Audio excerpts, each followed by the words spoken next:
লক্ষ্মী শিব ভোজি ভাই ছিল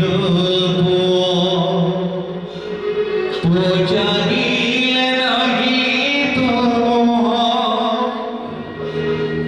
কলিথিলা যে তনয়ন মণি কলিথিলা যে তনয়ন মণি আজি হেলা তো আখির লোভ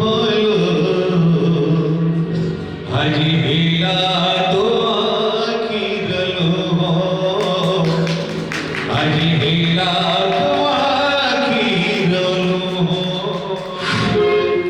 রে পাইয়া মন মিছে কানি বাঁধিছো আশা রে পাইয়া মন মিছে কানি বাঁধিছো আশা মিছো মায়ার সংসারে তো কোড়ি বসা মিছো মায়ার সংসারে তো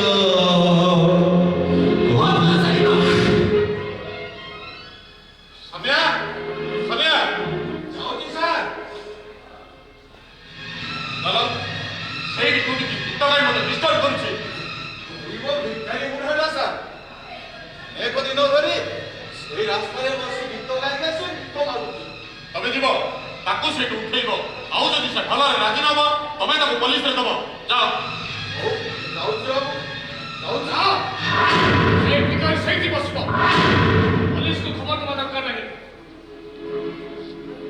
ହଁ ସନିଆ ବାବୁ ତମେ ଘର ଭିତରୁ ଯାଅ ଠିକ ଅଛି ମୁଁ ଯାଉଛି ସଂଗ୍ରାମ ଆମ ସିଲେକ୍ଟର କଣ କହିଲ ଆରେ ସେ କାନ୍ଦିବେ ଯାଉଛି କାହିଁକି ମୁଁ ତ ତାକୁ କିଛି କହିନି ବାପା ସଂଗ୍ରାମ ସେ କାହିଁକି କାନ୍ଦୁଥିଲା ମୁଁ କେମିତି ସିଏ ଗୋଟେ ପାଗଳ ବାପା ତା କାନ୍ଦର ମୂଲ୍ୟ କିଛି ନାହିଁ ସେ କାହିଁକି କାନ୍ଦୁଥିଲା ମୁଁ କେମିତି ଜାଣିବି ତମେ କିଛି ଜାଣିଲ ନା Don't tell lies, Sangram.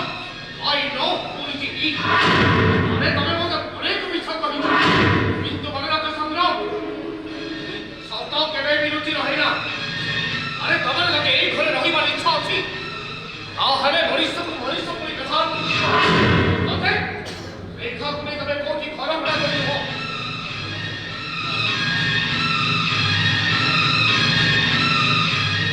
हाँ ଏମିତି ମୁଁ ଏଇ ଖେଳ ଗୋଟାଏ ମୁହୂର୍ତ୍ତ ବି ରହିବି ମୋତେ ଆଜି କୋଉଠି ଖରା ବड़ा ଦେଖି ଯିବାକୁ ପଡ଼ିବ ଗୋଟାଏ ମୁହୂର୍ତ୍ତ ରହିବିନି ମୁଁ କେମିତି ଜାଣିବି ତାଙ୍କ ପ୍ରକୃତି ତ ହିଁ ସେମିତିକା ସେ ନିଜକୁ ଯଦି କ'ଣ ଭାବୁଛନ୍ତି କେଜାଣି ତାଙ୍କ ନଜରରେ ଆମର ଯେମିତି ମାନ ସମ୍ମାନ ବୋଲି କିଛି ନାହିଁ ହଉ ଠିକ ଅଛି ତମେ ଚାହୁଁଛ ଯଦି ଘରେ ରହିବା ପାଇଁ ତାହେଲେ ଆମେ ଚାଲିଯିବା ହେଲେ ଏତେ ତରତ କାଇଁ ତମେ ଏକ ଟୁର ଖେଳି ଆସ ହଁ ମୁଁ ମୋର ଟୁର ପ୍ରୋଗ୍ରାମ ସବୁ କ୍ୟାନସେଲ କରିସାରିଲି ଆରେ ଯୋଉଠି ନିଜର ଟିକେ ମାନ ସମ୍ମାନ ନାହିଁ ସେମିତିକା ଘରେ ଗୋଟାଏ ମୁହୂର୍ତ୍ତ ରହିବାକୁ ମୁଁ ଚାହୁଁଛି ମୁଁ ବିଦେଶ ଭଡ଼ା କରି ରହିପାରିବି ଚାଲ ତମକୁ ନେଇ ମୁଁ ଆମ ଗାଁରେ ଛାଡ଼ି ଦେଇ ଆସିବି ନା ମୁଁ ସେ ମଫସଲ ଗାଁରେ ଚଳିପାରିବି ତାହେଲେ ଆମେ ରହିବା କୋଉଠି ଆରେ ସେଦିନ ସରକାରୀ କ୍ୱାର୍ଟରଟା ମିଳିଥିଲା ଯେ ତମରି କଥାରେ ତାକୁ ମନା କରିଦେଲି ତାହେଲେ ଆମେ ରହିବା କୋଉଠି ବ୍ୟସ୍ତ ହୁଅନି ମୋ ବି ଏଥିରେ ଅଧିକାର ଅଛି କୋଉଠି ରହିବା କ'ଣ କରିବା ସେସବୁ ତମକୁ ପରେ କହିବି ତମେ ଆଗ ଟୁର ଫେରି ଆସ ହଁ ମୁଁ ଅଫିସରେ ଅଛି ତମେ ସନିଆ ହାତରେ ମୋ ସୁଟକେସଟା ପଠେଇଦେବ ଏ ବାପା ରାଗିଲେ ବି ମନେ ଦୁଃଖ କରୁଛ ରାଗିବିନି ବାପାଙ୍କର କ'ଣ ଏମିତି ବ୍ୟବହାର ମୋ ପ୍ରତି ଠିକ ଥିଲା ତଥାପି ସେ ବାପା ତମେ ଦେଖିବ ତାଙ୍କର ଏ ନିଷ୍ଠୁରତା ନିମର୍ତ୍ତତା ବଲେ ଆମ ଉପକାରରେ ଆସିବ ସେସବୁ କଥାକୁ ମୁଁ ଜମା ବିଶ୍ୱାସ କରେନା ହଉ ଠିକ ଅଛି ସନିଆ ହାତରେ ସୁଟକେସଟା ପଠେଇଦିଅ ମୁଁ ଅଫିସରେ ଅଛି ଓହୋ ଏ ତ ଅବୁଝା ଲୋକ ଯେ ତାଙ୍କୁ ନା କେମିତି ମୁଁ ଘର ଶେଷ କରିବି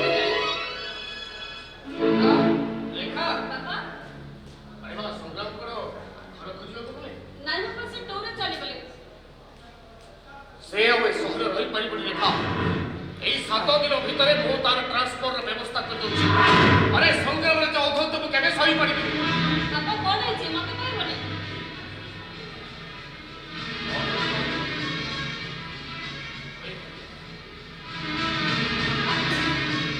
ହଁ ଆରେ ଏ ଅଧନ୍ତ ମୁଁ କେବେ ବି ସହିପାରିବି ବାପା ଏ ଘରକୁ ଜଣେ ସେଠି ବୁଢ଼ା ଲୋକ ଆସିଥିଲେ ତାକୁ ମୁଁ ଦେଖିଛି ହେଲେ ଜାଣିନି ସେ କିଏ ତମେ ଜାଣିଛ ନାଇଁ ହଁ ଆଚ୍ଛା ରେଖା ନାଇଁ ବାପା ଦେଖିଛି ହେଲେ ଜାଣିନି ସେ କିଏ ସେ ହେଉଛି ମଦନପୁରର ରଘୁନାଥ ମିଶ୍ର ସଂଗ୍ରାମର ବାପା ବାପା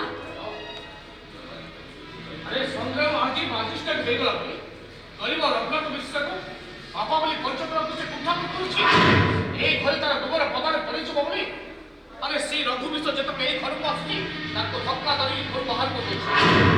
ହଁ ବାପା ଏବେ ସେ ଘର କାନ୍ଦିଯିବା ଦେଖିଲି ମୁଁ ତାକୁ ପଚାରି ସେ କିଛି ବି କହିଲାନି। ସେ ତ କେତେବେଳେ ଆସି ଆଙ୍କ ସହିତ କଥା ହଉଥିଲେ ହେଲେ ଏସବୁ ବିଷୟରେ ମୁଁ କିଛି ଜାଣିନି ବାପା। ମୁଁ କଣ ଜାଣିବିନି ମା? ଆରେ ତୋର ଅନୁଭୂତି ଦୁନିଆରେ କେତେ? ମା ମୁଁ ଯଦି ପୂର୍ବରୁ ସଂଗ୍ରାମ ଜାଣିଥାନ୍ତି ସେ ଗୋଟେ ନିତ୍ୟବର ଅଭିଶପ୍ତ ପୁରୁଷ ତାହେଲେ ମୁଁ ତା ସହିତ ବାହାର କେବେ ବି କରିଦେଇଛି। ମୋ ତ ପ୍ରତି ମନସ୍ସମ୍ମାନ ଅଛି, ବଂଶ ମର୍ଯ୍ୟାଦା ଅଛି। ନା ବାପା ତମେ ସେମିତି କୁହନି। ବାପା ତମେ ତାଙ୍କ ପ୍ରକୃତି ଜାଣିଛ, ମତେ କହିଲେ ମୁଁ ବା କଣ କରିପାରିବି? ଆରେ ମୋ ତ ପ୍ରତି ବଂଶ ମର୍ଯ୍ୟାଦା ମନସ୍ସମ୍ମାନ ଅଛି। ଆଁ ବାପା କାହିଁକି ମୋତେ ଏମିତି ଅଭିଶାପ ଦଉଛ କହିଲ? ମୋତେ ଟିକେ ଦୋଷ କର। ତୋର କିଛି ଦୋଷ ନାହିଁ ମା, ତୋତେ ଦୋଷ ମୁଁ କଣ? ବାପା ତମେ ଯାହା କହିବ ମୁଁ ମାନିବି। ତମ ସବୁ କଥାକୁ ମୁଁ ଆଶୀର୍ବାଦ ରୂପେ ଗ୍ରହଣ କରେ। ମୁଁ ତ ତମ ଝିଅ। ଠିକ ଅଛି, ଆଜିଠାରୁ କିଛି ଦିନ ପାଇଁ ତୁ ସଂଗ୍ରାମଟା ଦୂରେଇ ଯା। ହଁ ତ ବାড়ি ତ ମନା କରିବି। ନାଇଁ ବାପା ମୁଁ ପାରିବି। ତମର ସବୁ କଥାକୁ ମୁଁ ଆଶୀର୍ବାଦ ରୂପେ ଗ୍ରହଣ କରିବି। ଦେଖିବ ତମ ଆଶୀର୍ବାଦରେ ମୁଁ ସବୁ କିଛି କରିପାରିବି, ସବୁ କିଛି କରିପାରିବି।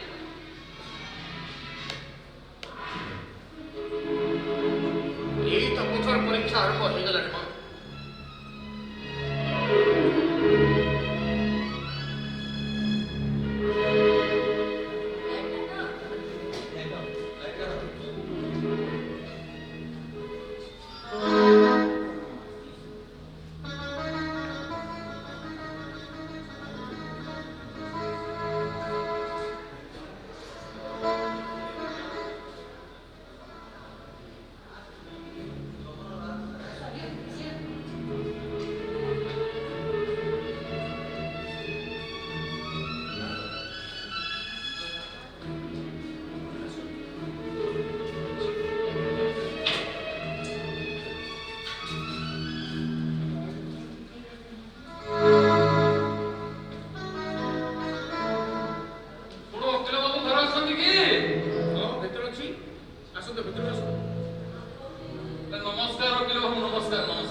ଆରେ ଯିବ ଆଉ